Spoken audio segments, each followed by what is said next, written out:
Эфирден алықлар вақты студияда Алсын Риева, исәнмісіз. Бүгінгі шарылышының төп темалары.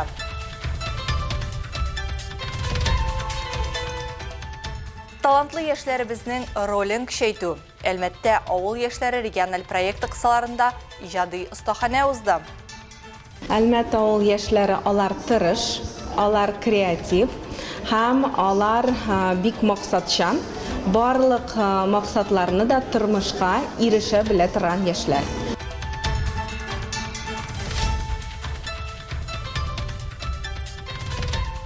Шишмәләр тулы баксын. Азнакай районында авыл бәйрәмнәре дәвам итә. Быел менә Агросиланың шундый яхшы программасына эләгеп, грант утып, без бу чишмәне кабаттан тургызырга ирештек.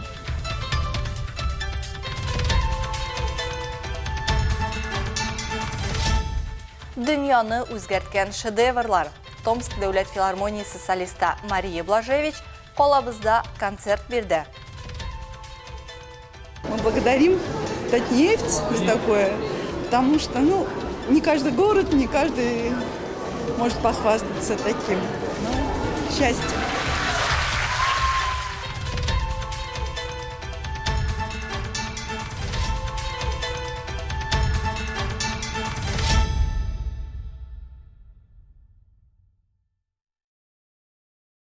Берничә буын кешеләре өчен патриотлык, батырлык һәм ныклык үрнәге. Бүген Сарман районының Иске Кәшер авылында 80 ел элек Бөек Ватан сугышы вакытында гомерләрен биргән герой шагыйрь Муса Җәлилне һәм аның көрәштәшләрен искә алдылар.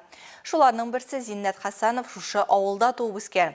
1944 елның 25 августында суд карары белән җәлилчеләрнең башы киселә. Аларны фашистлар армиясе белән хезмәттәшлек итеп, Идел-Урал татар-башкорт легионын оештыруда катнашуда, үз подпольесын булдыруда һәм 3-нче рейхка каршы эшләүдә яшерен диверсия эшчәнлеге белән Советлар Союзының җиңүен якынайтуда гаеплиләр. Аларның тарихын һәм батырлыгын җәмәгатьчелек вәкилләренә, мәктәп укучыларына, авыл халкына һәм кунакларга сөйләделәр.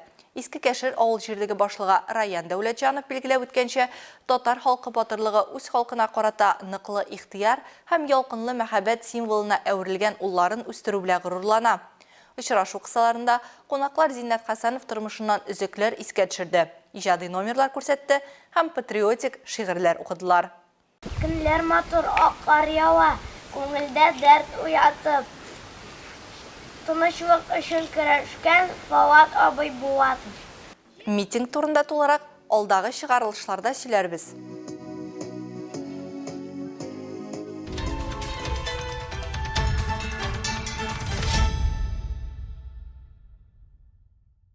Әлмәт районының Кече Шуган авылы халкы 20 елдан артык аларның торак пунктына газ линиясын үткәрүне көтә. Газда үзәк су үткәргеч тә юк. Әле бу шешелмәгән мәсьәләләрнең бер өлеше генә. Бу авыл халкы үзе турында искә төшерү максаты белән безнең телекомпанияга мөрәҗәгать итте. Алсу Әхмәтҗанова теманы дәвам итә.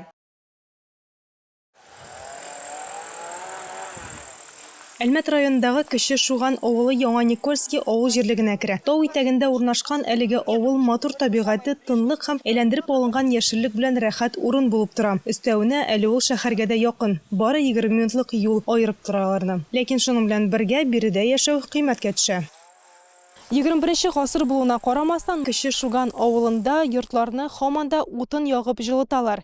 Кыш көне өшүмәсен өчен 3 КАМАЗ утын кирәк, бу 60 мең дигән сүз. Авылда даими рәвештә пенсионерлар һәм өлкән яшьтәге кешеләр генә яшәвен исәпкә алсаң, бу сума күпләр өчен бик күп акча. Елдан-ел алар газ үткәрүне көтәләр. Мәсьәләне чишү максаты белән хатлар язалар, җаваплар һаман юк. Илдар Бакиров бу авыл кешесе. Ул гомер буе мичкә утын ягып өен җылыта. Шулай да ул киләчәктә аларның урамында да бәйрәм булыр дип өметләнә. Газа нету, водоема нету. Газ юк, су юк, пожар була калса, елгаларда да су юк безнең. Бекасас, Каменка, Иске Завод, Балтаева, бөтен якын-тирә авылларда газ бар, бездә һаман юк. Бекасас, Старый Завод, Балтаева, Каменка. Кто у нас еще? Поташка. Все в газу. С газом. Вот только у нас нет. Газ булмау сәбәпле авылда яшәүчеләрнең күбесе яз һәм җәй көннәрендә йортны ягарга кирәк булмаганда гына кайта ала. Һәм бу әле бердән-бер шешелмәгән низак түгел. Кышын юлларны кар баса ди авыл халкы. Я считаю, что... Минемчә, безнең авылга әллә кайчан игътибар итәргә кирәк. Газ кертергә кыш көне юлларны ачмыйлар. Ә җәй көне монда яшәргә була. Кышын мин шәһәрдә торам. Дороги плохо чистят. А так летом можно жить, а зимой я в город уезжаю уже. Әлмәт газ идарәсендә хәбәр итүләренчә, әлеге торак пунктта газ үткәрү 2026 елга планлаштырылган. Алса Ахмаджанова, Илдар Гыймаев, Яңалкар вакыты, Луч, Әлмәт телекомпаниясе.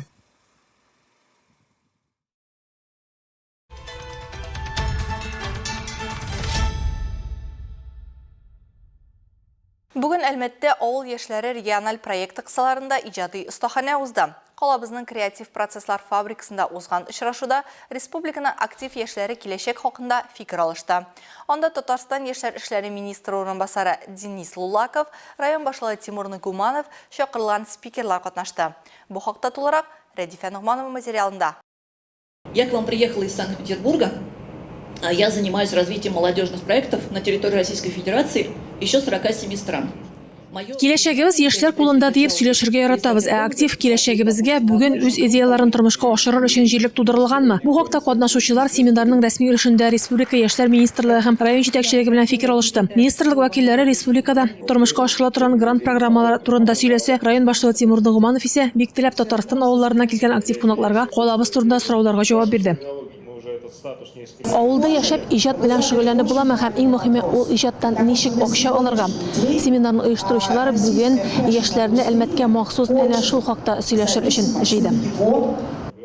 Авылда иҗат остаханәсе катнашучыларны креатив индустрияләрдән илһам алырга, креатив мөхиттә үзеңнең иҗат стилен һәм эшмәкәрлекне үстерү буенча индивидуаль тәкъдимнәр ясарга җыена. Чарага махсус чакырылган спикер Ольга Рыхлова-Парле үзенең мода йортына һәм Ломонов исемендәге Току сәнгате музеена нигез салучы. Татарстан Республикасы яшьләр эшләре министрлыгы, авыл хуҗалыгы һәм азык-төлек министрлыгы, шулай ук аграр яшьләр берләшмәсе төбәк иҗтимагый оешмасы белән бергә тормышка ашырыла торган монда очрашулар Әлмәттә генә түгел, республикабызның башка районнарында да уза. 7 көн дәвамында авыл яшьләренең потенциалын ачуга йөз тоткан мондый проектлар нигезендә шама белән 5% катнашучы үз идеяләрен тормышка ашыра башлый, ди белгечләр. Әлмәтлеләрне дә республика яшьләр лидерлары шактый актив дип бәяли. Сельская молодежь Альметьевская, она близка к вашему городу, к Альметьевску. И это на самом деле прекрасно, потому что вот неотделимость городского и сельского, оно создает какие-то новые веяния, направления. Әлмәт авыл яшьләре алар тырыш, алар креатив, һәм алар бик максатчан. Барлык максатларны да тормышка ирешә белә торган яшьләр.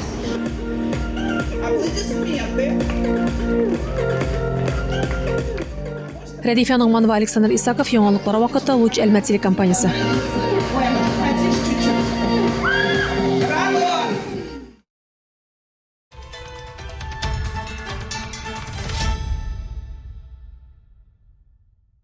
Ознакай районында авыл бәйрәмнәре дәвам итә. Шундый чара Татшуган авылында да зур оешканлык белән узды. Анда район җитәкчелеге, авыл халкы, мәктәп укучылары катнашты. Күңелле чараны безнең төшерү төркеме дә күреп кайтты. Эльмира Шәрифуллина дәвам итә.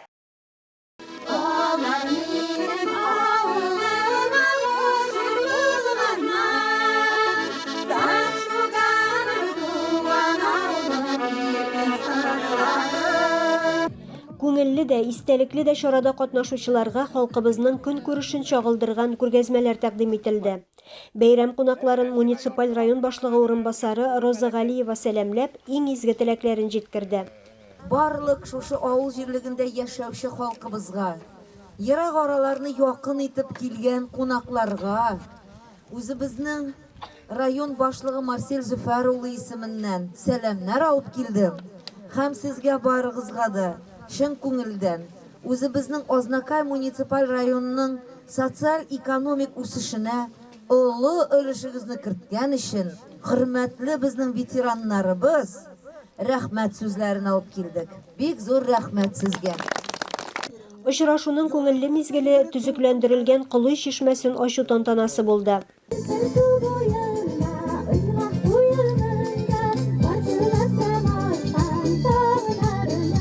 Биредә төзекләндерү эшләре Агросила гранты программасы кысаларында алып барылган. Endi yıllar o'tgach, endi mana baribir ig'tibor kerak bo'lgan chechmalarga. Bu yil mana Agrasilaning shunday yaxshi programmasini ilagib grant o'tib, biz bu cheshmani Qobatdan turg'izishga erishdik.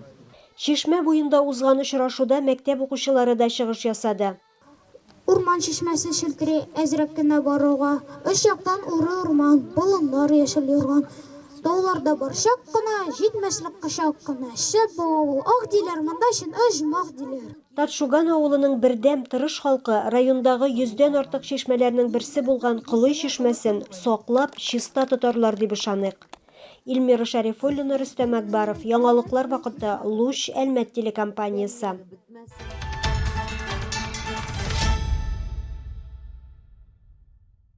Татнефть компаниясы тарафынан булдырылган ачык остаханәләр иҗат киңлегендә Санкт-Петербургтан рәссам Дарья Орлова белән фланерлык уникаль проекты башланды. Анда теләге булган һәркем катнаша алды. Тулырак бу хакта алдагы минутларда. То есть это 60-е годы Франция. Фланерлык ул сәфәр кылуына түгел, шәһәрне яңа күзлектән күрү, сәнгать дөньясына һәм иҗади процесска чуму мөмкинлеге. Каждый месяц у нас проходит. Һәр ай сайын бездә рәссамнардан берничә лаборатория уза. Без дисциплина ара дип атарга мөмкин булган рәссамнарны сайладык. Безгә заманча сәнгатьнең гадәти картиналар яки инсталляцияләргә караганда киңрәк сәнгатьнең төрле булуын күрсәтү мөһим. Бу очракта лабораториягә килгән кешеләр үзләрен пространствоны тикшерүче һәм тавыш рәссамы сыйфатында сынап карый В алачак. данном случае люди, которые придут на лабораторию, могут попробовать себя в качестве звукового художника, в качестве художника, который исследует пространство. 4 көн дәвамында лабораториядә катнашучылар шәһәребезне рәссам Дарья Орлова белән берлектә тикшерделәр һәм анализладылар. Ул үзенең тәҗрибәсе һәм илһамы белән уртаклашты. Прогулка может являться художественным медиумом, да, точно так же, как живопись. Сәфәр сәнгать медиумы булырга мөмкин. Рәсем сәнгате, фото һәм башкалар кебек үк. Заманча рәссам сәфәр кылуны үз-үзен белдерү чарасы буларак куллана ала. Чынлыкта исә бу әйләнә-тирә мөхит, шәһәр пространствосы яки табигый ландшафт белән үзара бәйләнеш булып тора. Биредә башка күзлектән карарга, көндәлек тормышта ниндидер сизелми торган детальләргә игътибар итәргә кирәк. Какого-то другого видения. Обращать внимание на какие-то детали и в повседневности незаметные вещи. Лабораториядә катнашучыларның һәркайсы шәһәрне авазлар, тән тойгылары һәм төсләр аша тикшерә алды. Проект ахырында катнашучылар коллектив басма рәсмиләштерделәр. Анда үз тәэсирләрен һәм тойгыларын керттеләр.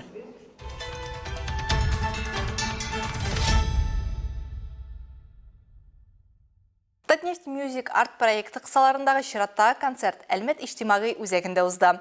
Томск дәүләт филармониясы солисты Мария Блажевичның органная фэнтези программасында сәгать ярым органик музыкага ләззәтләнеп булды. Тулырак алдагы минутларда. Солистка Томской государственной филармонии Мария Блажевич.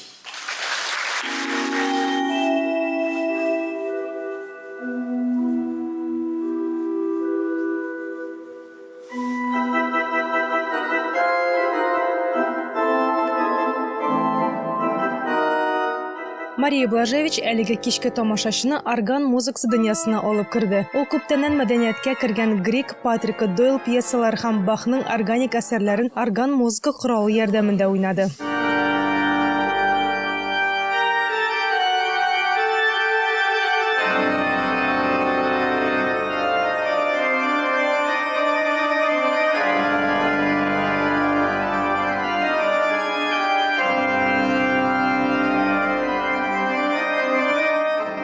Томск филармониясы органисткасы киномузыка миксын беренче тапкыр гына тәкъдим итүе түгел. Монда ярашу Голливуд белән хезмәттәшлек итүче заманча композиторларның иҗади лабораториясын яхшырак күрергә мөмкинлек бирә, дип билгеләде үз чыгышында Мария Блажевич. Залда төрле яшьтәге тамашачылар, музыканы тын да алмыйча тыңлаган балалар да бар. Кайберәүләр гаиләләре белән эш көненнән соң музыкадан ләззәт алырга дип килгәннәр.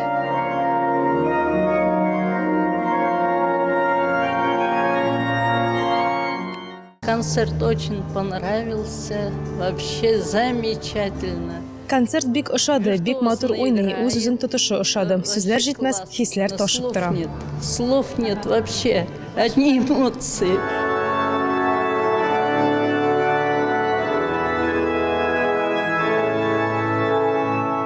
Һәр әсәрне башкару алдыннан Мария Блажевич тамашачыларга кереш сүз, авторның тарихы турында кыскача сөйләп узды. Үзенең концертының алып баручысы да ул үзе.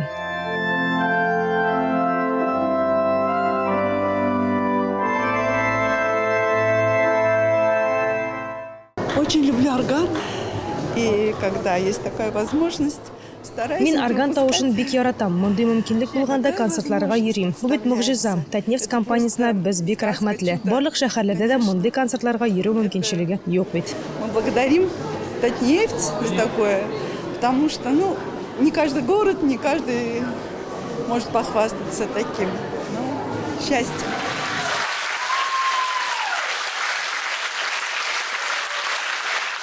Алсу Ахмаджанова, Эльдар Гыймаев, яңалыклар вакыты Лучше Әлмәт компаниясе. Этим волшебным вечером с программой «Органная фэнтези» для нас выступала Мария Блажевич.